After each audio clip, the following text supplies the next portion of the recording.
I'm Eric. I'm 28, and at my own sister's wedding, my father toasted me by telling a room full of people that I was a waste of space. Before I tell you how that single moment led to the complete implosion of my family and the revelation of a secret inheritance they'd kept for me my entire life, do me a favor and let me know where you're watching from in the comments below. It's good to know I'm not alone in this. The wedding reception was a masterclass in my mother's aesthetic. Tasteful, expensive, and suffocatingly perfect. The ballroom of the country club gleamed under the light of crystal chandeliers. Towering floral arrangements of white roses and peonies scented the air. A string quartet played softly in the corner. It was a fairy tale, and my sister Clara was the princess at its center. She was radiant, truly. Her dress probably cost more than my car. Her new husband, David, a perfectly pleasant guy from a good family, looked at her with a kind of dazed adoration. I did my best to play my part. I was the brother of the bride, the son of the proud parents. My role was simple. Smile, be charming, and don't do anything to disrupt the flawless facade. For hours, I did just that. I navigated the sea of pastel dresses and dark suits, shaking hands with people whose names I'd forget in minutes. I listened to my father, Richard, hold court, telling the same business anecdotes he'd been telling for a decade. I watched my mother, Helen, glide through the room, her smile a fixed, brilliant thing, ensuring every guest felt welcomed and every detail was perfect. I felt like a ghost at the feast, present in body but completely invisible in spirit. Then came the toasts, the part of the evening I had been dreading. My father stood, tapping a fork against his champagne flute. The room fell into an expectant hush. He was in his element, the center of attention, the patriarch presiding over his domain. He began with a practiced warmth, welcoming David's family, praising his new son-in-law's promising career in finance. Then he turned to Clara, his golden girl. He spoke of her first steps, her straight A's, her equestrian trophies. It was a highlight reel of a perfect life, and he was the proud director. "To my daughter Clara," he said, his voice thick with emotion, "you have exceeded every hope a father could ever have." The room cooped. People dabbed at their eyes. My mother looked on her face a mask of maternal pride. And then his eyes found me. I was at a table in the back, seated between a great aunt I barely knew and one of David's college friends. It wasn't a mistake. It was a statement. But his gaze cut through the crowd and pinned me to my seat. A slow smile, the kind a predator gives before the strike, spread across his face. He lifted his glass a little higher. "You know," he said, his voice resonating through the microphone, "as a parent, you have dreams for your children." He paused, letting the silence stretch. "Some kids, they make you proud. They hit every mark." He beamed at Clara again. "And others," he let the word hang there, twisting in the air, his eyes locked with mine. "Well, others just take up space." The words landed with the force of a physical impact. A few people gasped, a sharp intake of breath in the quiet room. But my father's power was absolute in this circle. So after the initial shock, the laughter started. It wasn't loud or joyous. It was a nervous tittering sound. The sound of people who know something is wrong, but are too afraid to defy the man in charge. My own family, my aunts and uncles, they chuckled into their napkins. My mother's smile didn't waver, but it became brittle, like glass about to shatter. David looked at his shoes, and my father just stood there, basking in the glow of his own casual cruelty. He had just declared me worthless, and the world he had built agreed with him. In that moment, a lifetime of resentment, of being minimized, of being treated like a disappointing line item on a balance sheet, crystallized into a single cold point of clarity. The fear was gone. The shame was gone. There was nothing left but the truth. I pushed my chair back, the sound scraping loudly across the polished floor. I stood up and picked up my full, untouched glass of champagne. I wasn't shaking. I was perfectly still. I smiled at him, a wide, genuine smile that I knew would infuriate him. "Well, Dad," I said, my voice carrying effortlessly across the silent room. Good thing I just got my own place 2,000 miles away. I raised my glass not to him, but to the room at large. "Don't worry," I added, my smile never faltering. "You'll never have to see me take up space again." A collective gasp went through the room. My father's face was a thundercloud of disbelief and rage. I placed my glass deliberately on the table, turned my back on the 200 stunned guests, and walked out of the ballroom. The heavy doors swung shut behind me, leaving me in the sudden, blessed quiet of the hallway. I hadn't just left a party. I had just declared war. The hotel room was silent, except for the hum of the air conditioner. I didn't sleep. How could I? I just stared at the textured ceiling, watching the headlights of passing cars cast fleeting shadows on the walls. The scene from the wedding played on a relentless loop in my mind. My father's smirk, the sound of that awful laughter, my mother's frozen face. It wasn't just the humiliation that kept me awake. It was the dawning, horrifying realization that none of it was new. The only thing that had changed was the audience. The next day, I made the 3-hour drive back to my parents' sprawling house in the Indiana suburbs. I was still living there in an apartment over their 3-car garage. They called it the carriage house, a quaint name for what was, in reality, a gilded cage. It gave me the illusion of independence, while keeping me firmly within their orbit, under their financial and emotional jurisdiction. They were waiting for me in the kitchen, sitting at the granite island, nursing cups of coffee. The Sunday paper was spread between them like a barricade. The silence was heavy, accusatory. "You made quite an exit," my father said finally, his eyes fixed on the stock market report. It was the opening salvo, not of an apology, but of a counterattack. "I felt it was appropriate," I said, my voice devoid of emotion. I walked to the coffee maker and poured myself a cup. My hand was steady. My mother Helen sighed dramatically. It was one of her signature moves, a sound freighted with years of supposed maternal suffering. "Eric, please," she said, her voice strained. "Your father was making a joke. It was in poor taste, I'll grant you. But your reaction... You embarrassed the entire family, running out like a hysterical child." David's parents were speechless.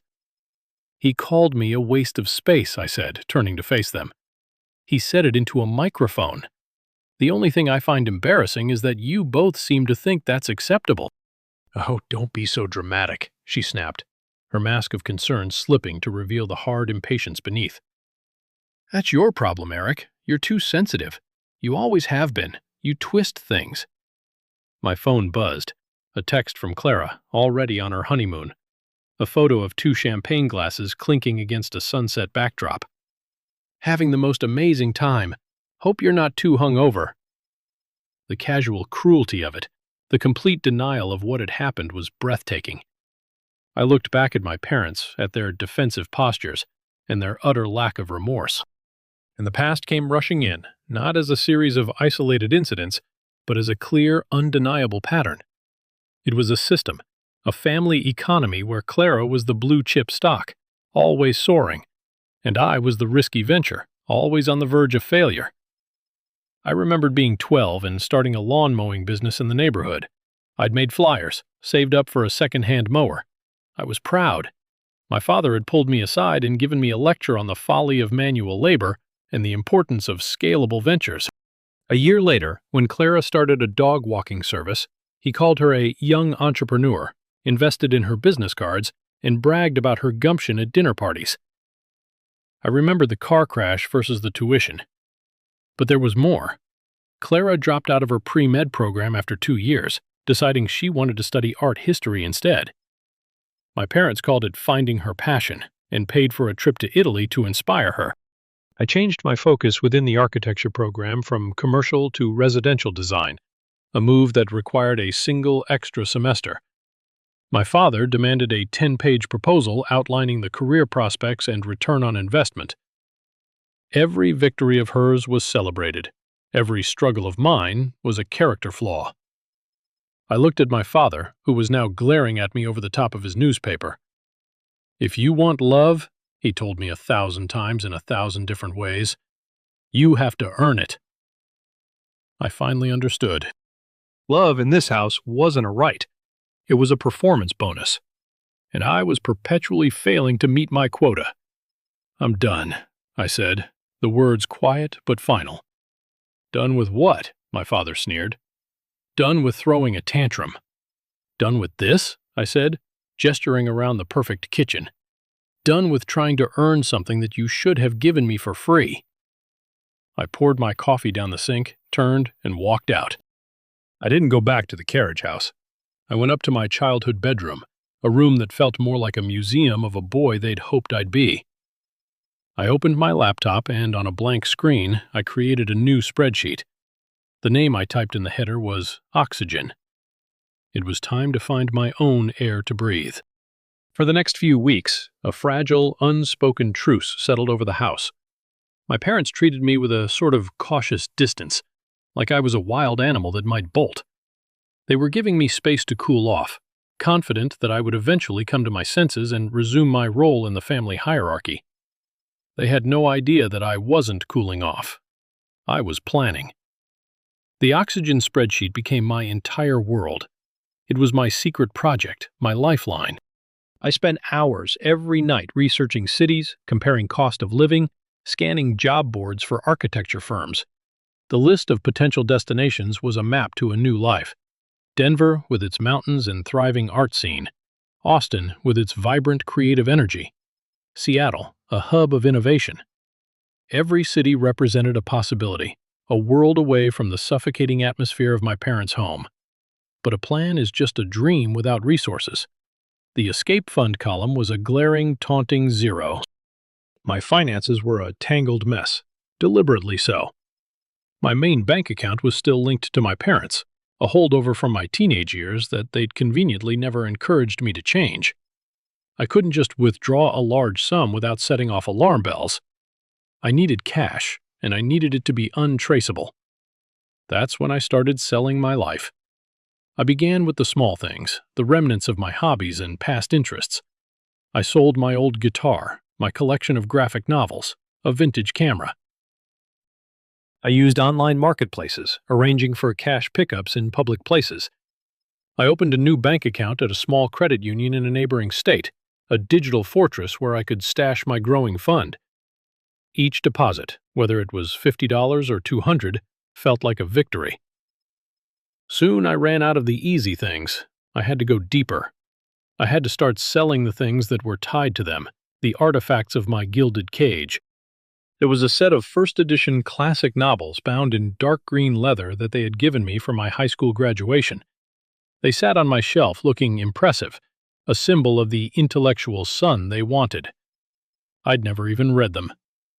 I felt a twinge of guilt as I listed them online, but it was quickly replaced by a surge of satisfaction when a collector offered me $1,000.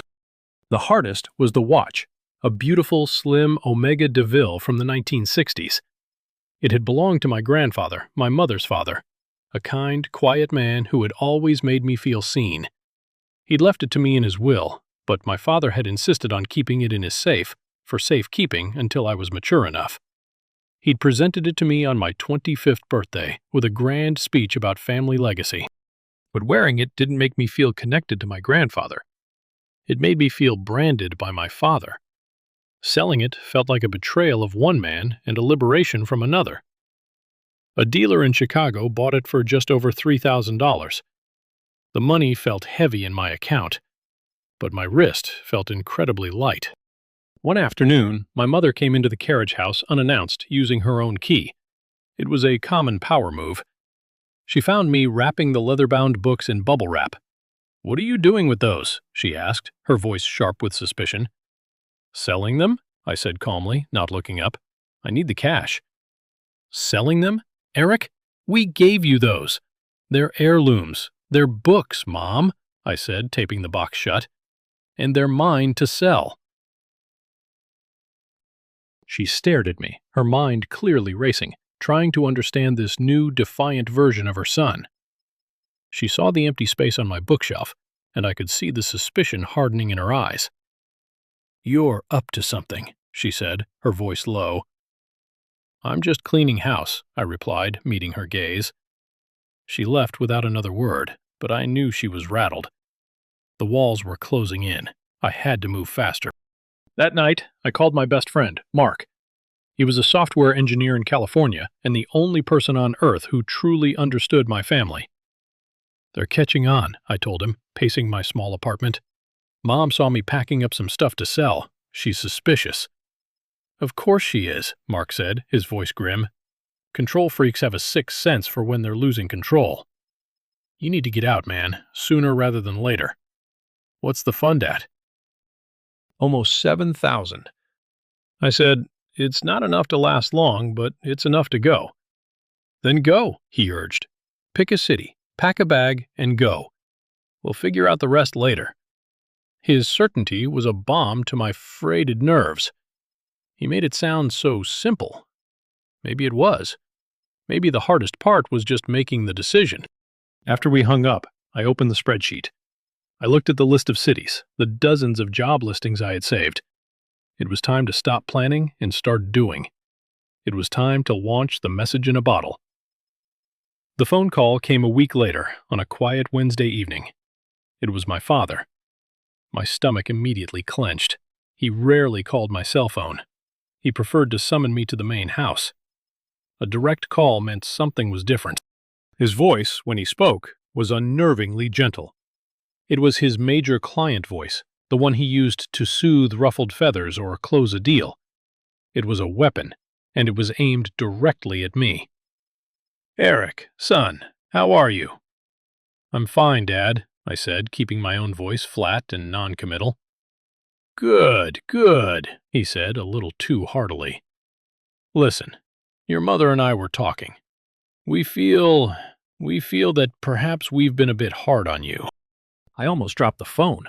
This was a new tactic, the apology, or the illusion of one. "We know you've been under a lot of pressure," he continued, his voice smooth as silk. "And that comment I made at the wedding, it was unforgivable. A stupid, clumsy joke from an old man who'd had a little too much champagne. I'm sorry, I truly am." The words were right, but the tone was all wrong. It was rehearsed. There was no real emotion behind it, only calculation. He was reading from a script. "We're family, Eric," he went on, laying the sentiment on thick. "And families go through rough patches, but we stick together. Your life is here. You have a great future at the firm here if you just apply yourself. Don't throw all of that away because of one misunderstanding." He was dangling the bait. Forgiveness, acceptance, a secure future. All I had to do was come back into the fold, put the leash back on, and pretend none of it had ever happened. A few years ago, I would have leaped at the offer. I would have been flooded with relief. But now, all I felt was a cold, clear-eyed disdain. He wasn't apologizing for his cruelty. He was apologizing for getting caught. "I appreciate the call, Dad," I said, the words tasting like ash in my mouth. "I have to go." "Eric, wait!" I hung up. My hands were shaking. Not from fear, but from a surge of adrenaline. He knew. He didn't know the specifics, but he sensed me pulling away for good, and he was panicking. His display of force at the wedding had backfired, so now he was trying seduction. It was all about control. His call galvanized me. The time for hesitation was over. That night, I didn't just browse job listings, I applied. I spent 6 hours refining my portfolio, crafting personalized cover letters, and sending my resume out into the world. I applied to a dozen firms in Denver, Seattle, and Austin. And then there was Portland, Sterling Cole Architects. They were the dream job, a firm at the cutting edge of sustainable design. Their work was elegant, innovative, and purposeful. It was everything I wanted my own career to be. Applying there felt different, felt less like an escape and more like a destination. I wrote a passionate, honest cover letter explaining why their philosophy resonated with me. I attached my best work, took a deep breath, and clicked send. The application vanished into the ether. As I shut down my laptop, I felt a profound sense of calm. The bridges were burning behind me, and for the first time, I wasn't scared. I was ready to see what was on the other side. A week later, an email appeared in my inbox that would change my life forever. The subject line was simple: Interview request, Sterling Cole Architects. The message in a bottle had been found. My first interview was a video call with Sterling Cole's head of HR, Jessica. It was scheduled for a Tuesday afternoon, and I spent the entire morning in a state of nervous excitement. I turned the carriage house into a makeshift studio, ensuring the lighting was perfect, and the background was a neutral, professional-looking bookshelf. The interview was a revelation. Jessica wasn't just asking rote questions. She was engaged, curious. She asked about my design philosophy, about the challenges of a specific project in my portfolio. It was the first time in years a professional had looked at my work and seen potential instead of a list of flaws. The conversation flowed easily, and by the time we signed off an hour later, she was already talking about a second interview with the department head. I allowed myself a small, fragile sliver of hope. That hope was shattered by a phone call later that same day. The caller ID read, Clara. I hesitated, my thumb hovering over the ignore button, but a morbid curiosity won out. I answered. It wasn't her usual breezy, self-assured tone. It was a choked, desperate sob. Eric, she managed to get out. He's gone. Who's gone? I asked, my mind immediately jumping to our father. Is it Dad? No, she cried, a fresh wave of sobs shaking her voice. It's David. He left. He packed a bag this morning and just left. He said he needs space. He said he feels like he's suffocating. The word suffocating hung in the air between us. The irony was so thick I could taste it. My first uncharitable thought was a bitter, now you know how it feels. But the raw pain in her voice cut through my resentment. This wasn't the golden girl, the family favorite. This was just a woman whose world had just been torn apart. Where are you? I asked, my voice softening. At the house, she stammered. Our house? The one Dad helped us buy? Stay there. I'm on my way. The house was a monument to my father's influence. A massive, soulless McMansion in a gated community. The front door was unlocked. I found Clara in the cavernous living room, huddled on a white sofa that was still pristine. The room was filled with unopened wedding gifts, towers of boxes that now looked like gravestones. She looked broken, her makeup was smeared, her perfect hair was falling out of its elegant twist. She looked up at me, her eyes red and swollen. He said he couldn't do it anymore, she whispered. He said he didn't just marry me, he married my whole family. He said Dad was calling him every day with advice on his career, his investments, even on when we should have a baby. He said he felt like he was just another one of Dad's assets. I sat down beside her, a strange feeling washing over me. It was pity, yes, but also a grim sort of validation. I wasn't crazy. The toxicity was real. So real that it had driven away a man who had just weeks ago looked at my sister like she was the sun. I didn't say I told you so. I didn't need to. I just put my arm around her, and she collapsed against me, crying out all the shock and betrayal. We sat like that for a long time. It was probably the first time I had hugged my sister since we were children. Later, as I drove her back to our parents' house, she was quiet. She stared out the window at the passing landscape of manicured lawns and identical houses as we pulled into the long, curving driveway. She finally turned to me. Her face was pale, but her eyes were startlingly clear. You were right to leave the wedding, she said, her voice barely a whisper. You were right all along. I didn't want to see it. She reached out and squeezed my hand, her grip surprisingly strong. When I called them this morning, do you know what Dad's first move was? He didn't ask how I was. He wanted to call his lawyer to review the prenup to make sure his investment in the house was protected. He was already planning for the divorce. Thank you, Eric, she said, her voice breaking again. When my world fell apart today, you were the only one who showed up. She got out of the car and walked towards the imposing front door of our parents' house. For the first time, I didn't see her as the princess returning to her castle. I saw her as a fellow prisoner walking back into her cell. But now, at least she knew she was locked in, and that knowledge was the first step towards finding the key. The week that followed was surreal. Clara moved back into her childhood bedroom, a silent, ghost-like presence in the house. My parents, meanwhile, went into damage control mode. To the outside world, they spun a story of a young couple needing temporary space. But inside the house, they were closing ranks. Their energy focused on the new crisis. This unexpectedly gave me cover. With all eyes on Clara's marital implosion, no one was paying attention to me. I had my second interview with Sterling Cole, a technical discussion with the department head that went exceptionally well. The escape fund grew past the $10,000 mark. My secret life was flourishing in the shadow of my family's drama. I got careless. My cousin Josh stopped by the carriage house one evening with a six-pack of beer. We had grown up together, more like brothers than cousins. He was a good guy at heart, but his defining characteristic was a deep-seated desire to please everyone, especially my father. "Man, things are crazy in there," he said, gesturing towards the main house. "How are you holding up?" We talked for a while, and the beer and the easy familiarity of our shared history lulled me into a false sense of security. I didn't tell him about Portland. I didn't tell him about the money. But I vented. I told him I couldn't take it anymore, that the atmosphere in the house was unbearable. I admitted that I was actively looking for jobs in other cities, that I was planning on making a move before the end of the year. "I don't blame you, man," he said, shaking his head. "This place is a pressure cooker. You got to do what's right for you. Your secret's safe with me." I believed him. That was my mistake. 2 days later, on a Friday afternoon, my mother called me.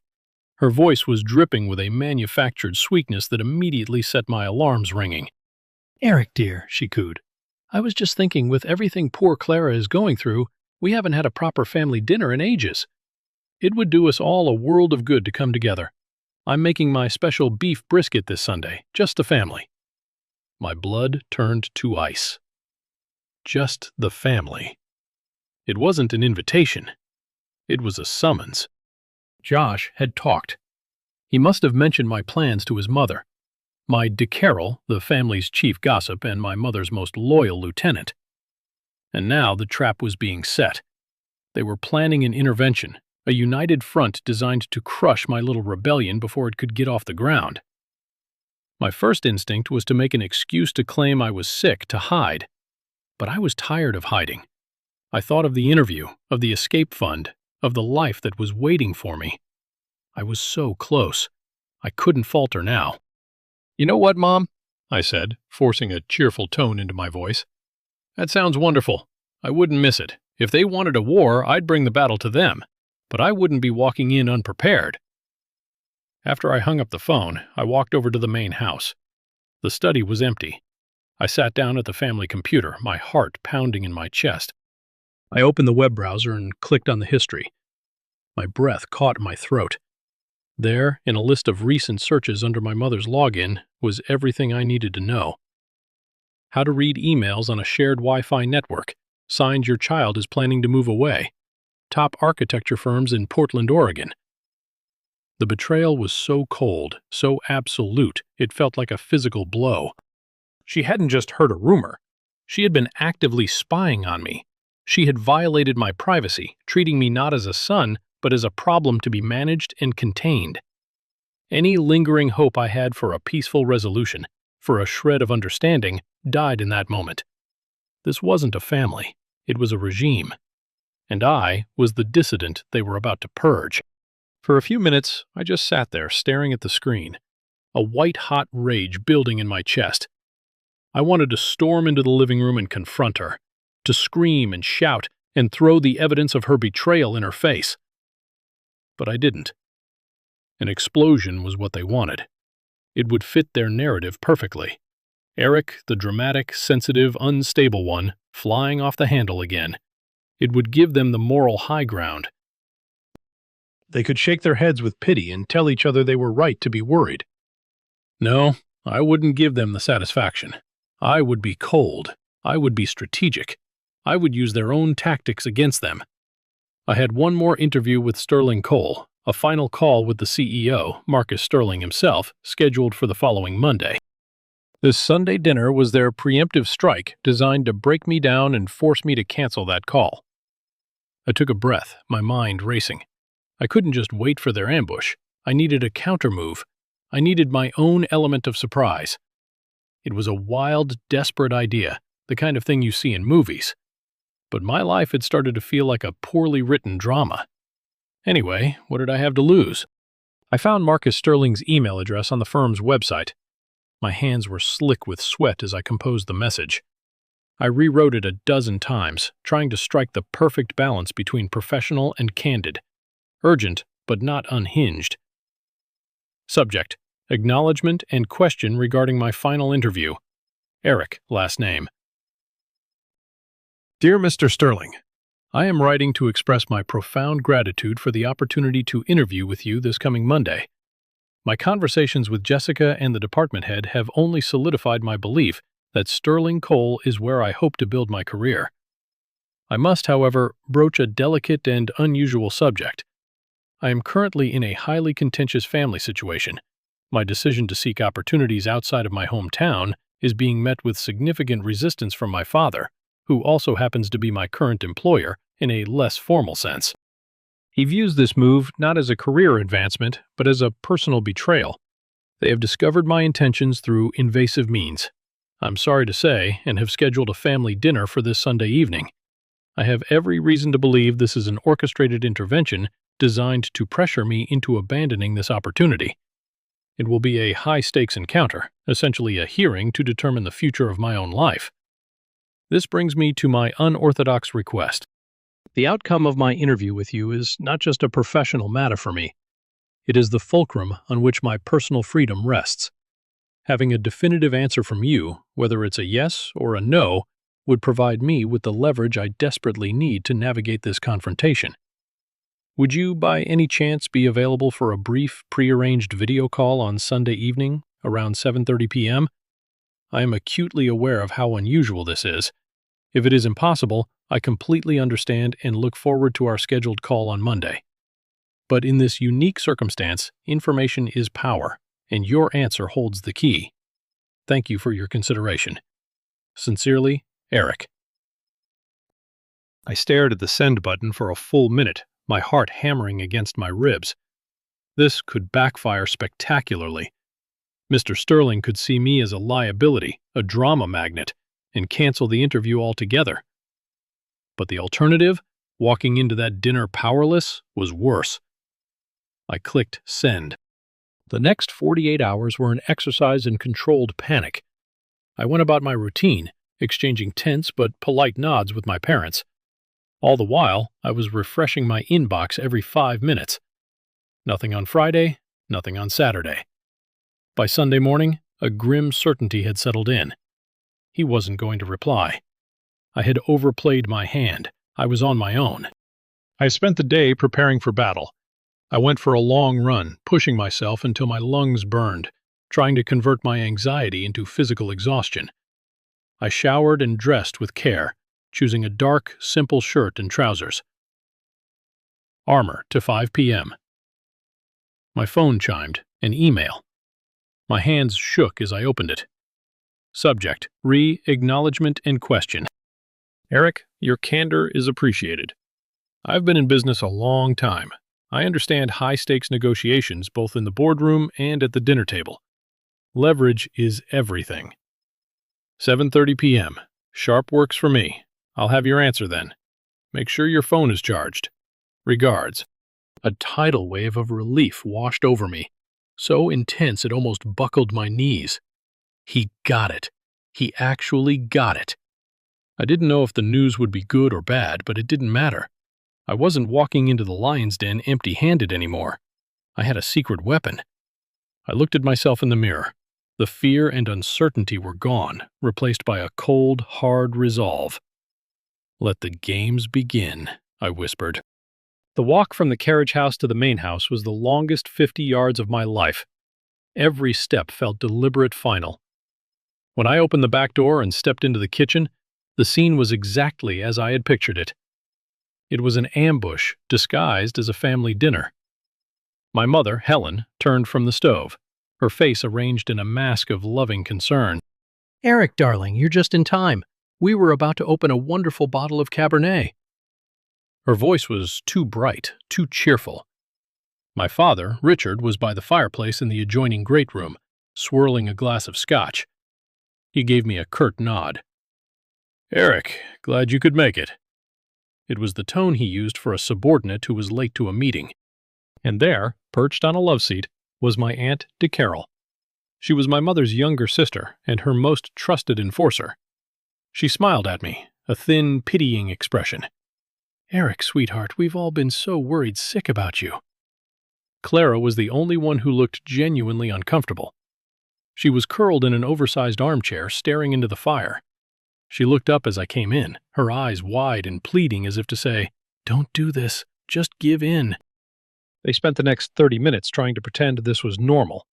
They peppered me with questions about work, about my friends, about my car. It was a clumsy interrogation disguised as small talk.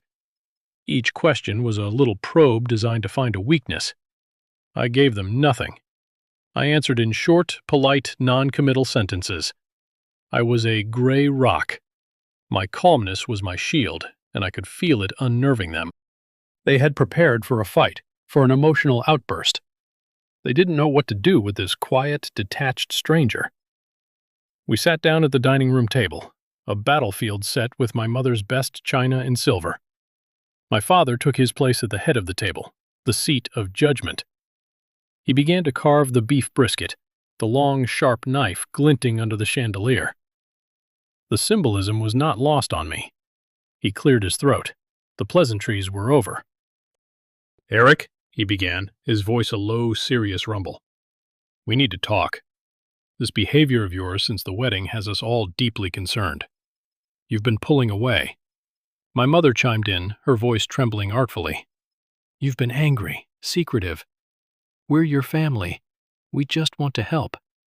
Your cousin Josh told us you're thinking of doing something reckless." D. Carroll added, twisting the knife. "Leaving town? Throwing away your future here?" They had me surrounded. 3 voices, 1 unified message. You are the problem. We are the solution. I took a slow sip of water. I let the silence stretch, forcing them to wait for my response. "I'm not running away from my problems," I said, my voice quiet but firm.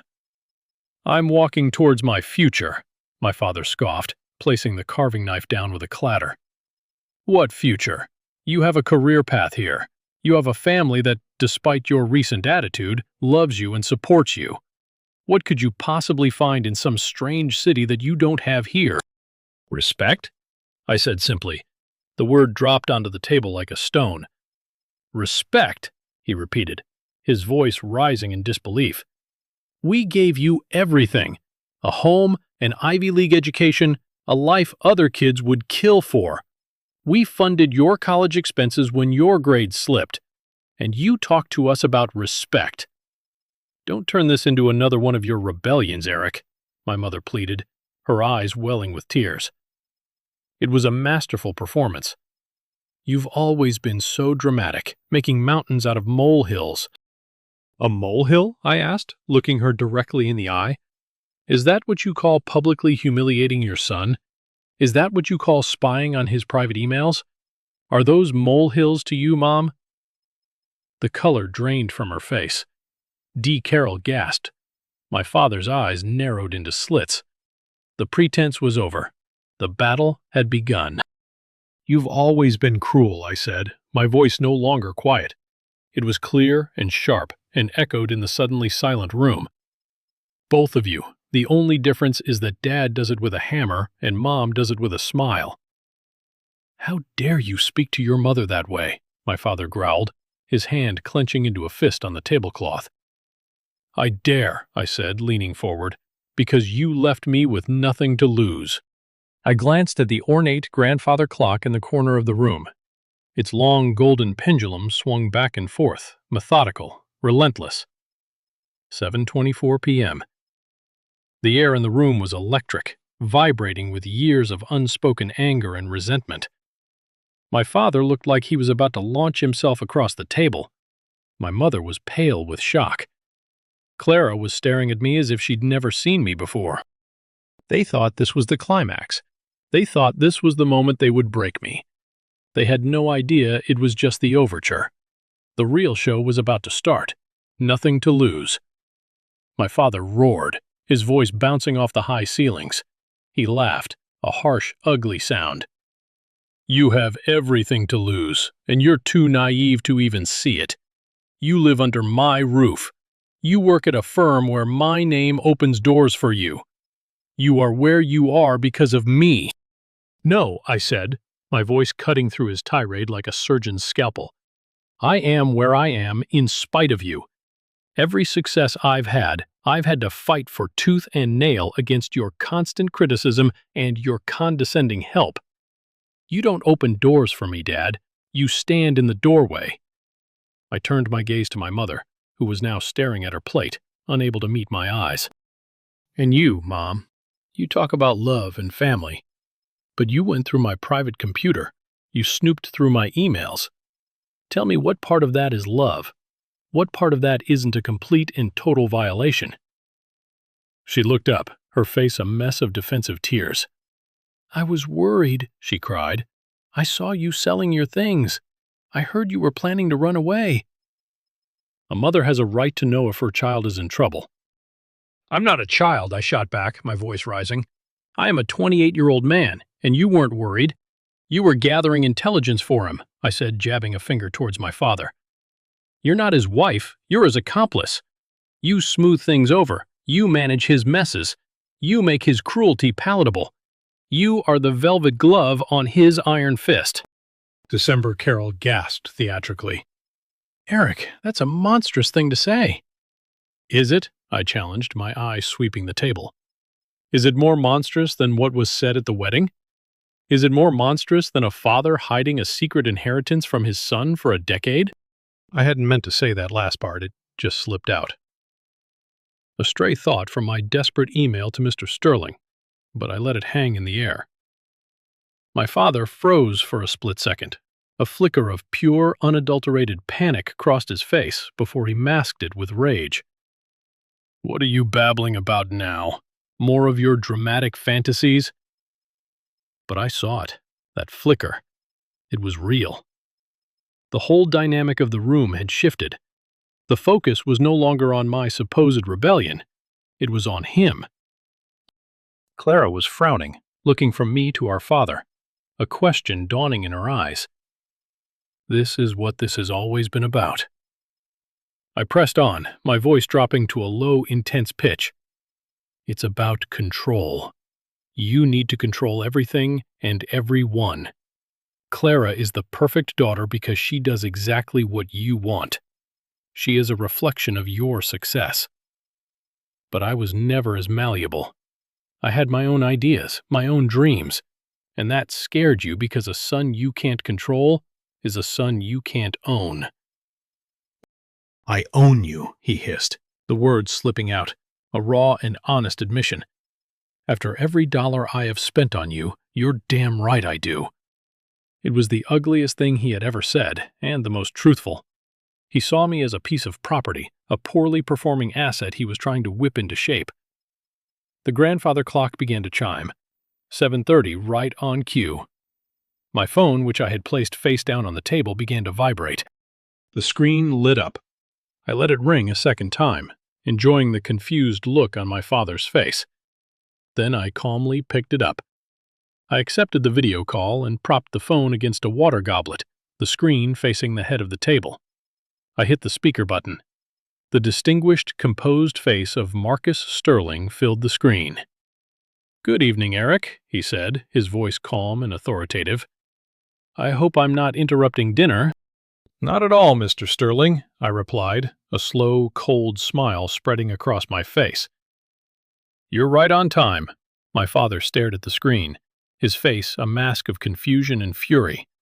Who the hell is this? He demanded, his authority already beginning to sound hollow. What is this? Another one of your games? Mr. Sterling's gaze remained fixed on me, but he answered the question. My name is Marcus Sterling. I'm the founding partner of Sterling Cole Architects in Portland. And you must be Eric's father." There was a cool, appraising quality to his voice that made my father bristle. "Eric," Mr. Sterling continued, "getting right to business. I'll be direct. We've reviewed the feedback from your previous interviews, and we've looked closely at your portfolio again. Your proposal for the Willilt Riverfront project is, frankly, brilliant. It's exactly the kind of forward-thinking, sustainable design we want to be known for." I could feel the energy at the table shift. My father's bluster faltered. This was real. This was a man of substance, a man from my father's world of business and power, and he was praising me. "Therefore," Mr. Sterling said, "it is my great pleasure to formally offer you the position of Senior Project Architect. The role comes with a significant increase in responsibility, creative control, and a starting salary of $120,000, plus a $20,000 signing bonus and a comprehensive relocation package to cover your move to Portland." The numbers hung in the air, shimmering and deadly. My mother made a small, strangled sound. DeCarroll's jaw was literally hanging open. My father looked like he had been punched in the gut. A 6-figure salary? A senior position? This wasn't a dead-end job in some rainy city. This was a major career move. This was real, tangible success, achieved without him. "Of course," Mr. Sterling went on, his expression turning serious, "your acceptance of this offer triggers another important matter. I took the liberty of speaking with the lawyer who handles your maternal grandfather's estate this afternoon." My head snapped up. There it was again. "It appears your grandfather was a very wise man," Mr. Sterling said, and now he looked directly at the phone's camera, as if staring right at my father. "He established a significant private trust fund for you upon his death, an inheritance. However, he stipulated in his will that the trust was to remain sealed and inaccessible to you, under one very specific condition was met." He paused, letting the suspense build. "The funds were to be released to you, and only to you, on the day you secured a professional position and salary commensurate with your education, entirely independent of your father's financial or professional influence." He added a personal note for the lawyer, which he shared with me. He said, "I want my grandson to be his own man, not an extension of his father's ego." The room was utterly silent. The only sound was the frantic, panicked beating of my own heart. Mr. Sterling delivered the final blow. "The current value of that trust after a decade of growth is $527,000. By accepting this job, Eric, you have met the terms of the will. The lawyer will be in touch tomorrow to arrange the transfer. Congratulations." He smiled warmly at me. "So, Eric, do we have a deal?" It all clicked into place. The lie, the monumental, life-altering lie. All the lectures about money, the small loans with interest, the constant pressure to be responsible. It was all a sham. He had known about this money the entire time. He had actively kept me from it, ensuring I remained financially dependent, ensuring I could never escape. It wasn't about building my character. It was about shackling my future. I looked at my father. He wasn't a king anymore. He was just a man. A small, petty, terrified man, exposed in all his ugliness. The rage was gone. The power was gone. All that was left was the pathetic truth. I took a deep, shuddering breath. It was the first breath of a free man. I looked at the phone at the man who had unknowingly just handed me the keys to my own life. "Mr. Sterling," I said, my voice clear and steady, "it would be my honor. I accept CTA."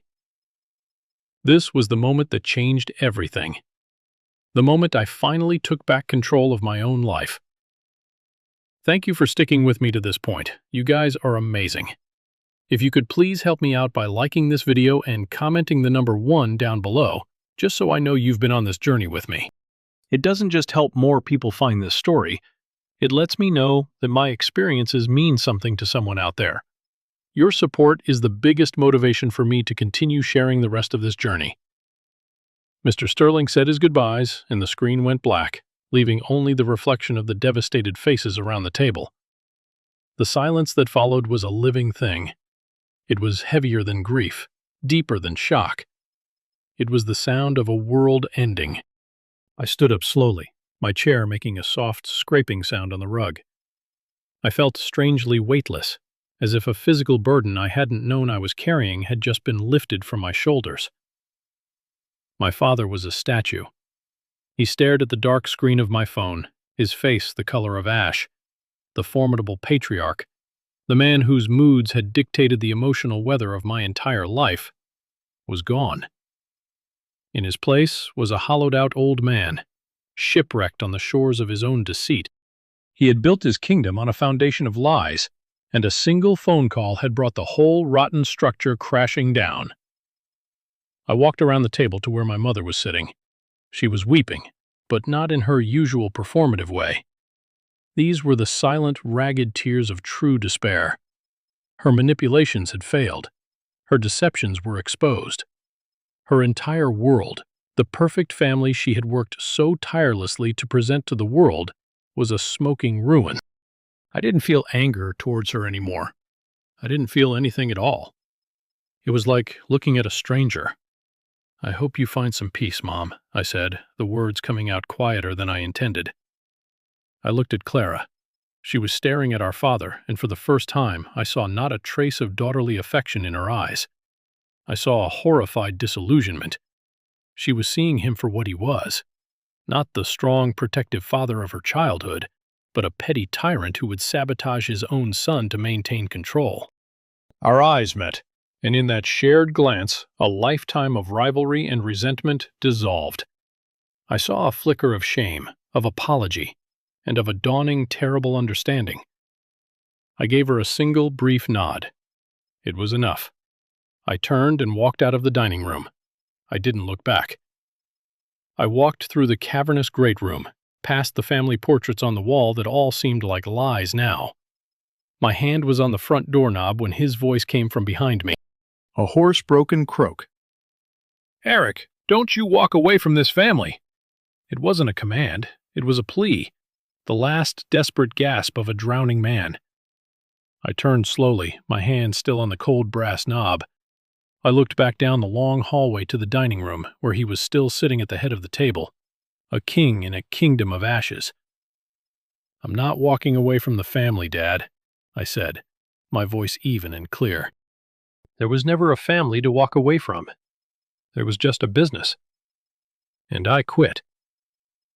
I paused for a beat, letting the words sink in. You walked away from me a long time ago.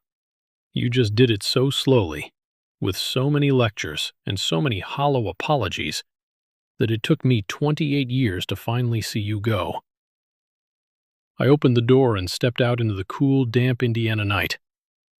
The air felt clean, fresh. I walked down the stone path, and as I passed the storm drain at the end of the driveway, I reached into my pocket, pulled out the key to the carriage house, and let it fall. It landed with a tiny metallic clink before disappearing into the darkness. I didn't need it anymore. I was finally going home. 6 months later, the Indiana night felt like a distant, foggy dream. I was standing in my Portland loft, a cup of coffee in my hands, watching the sun rise over Mount Hood. The sky was a brilliant canvas of pink and orange. My apartment was in a converted warehouse in the Pearl District, all exposed brick, high ceilings, and massive windows that flooded the space with light. It was my sanctuary, a place I had built for myself, filled only with things that I had chosen. Life in Portland was a quiet revelation. The work at Sterling Coal was everything I had hoped it would be. It was demanding, creative, and collaborative. My ideas were not just heard, they were sought out. Mr. Sterling became a true mentor. He'd check in on me, not in an invasive way, but as a colleague. "How are you settling in, Eric? Let me know if you need a recommendation for a good bookstore."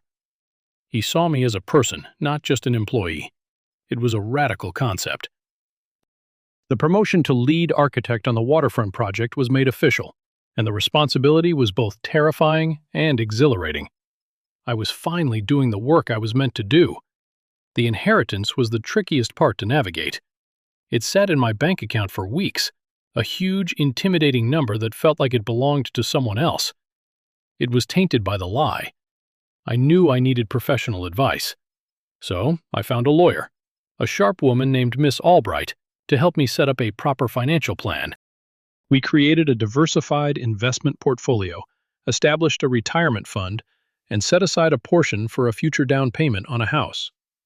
Taking control of the money, making it work for my future instead of letting it represent my father's past, was a crucial step. It was the first time I felt truly secure, a security that came from myself, not from a parent's approval. The most important investment I made, however, was in a therapist.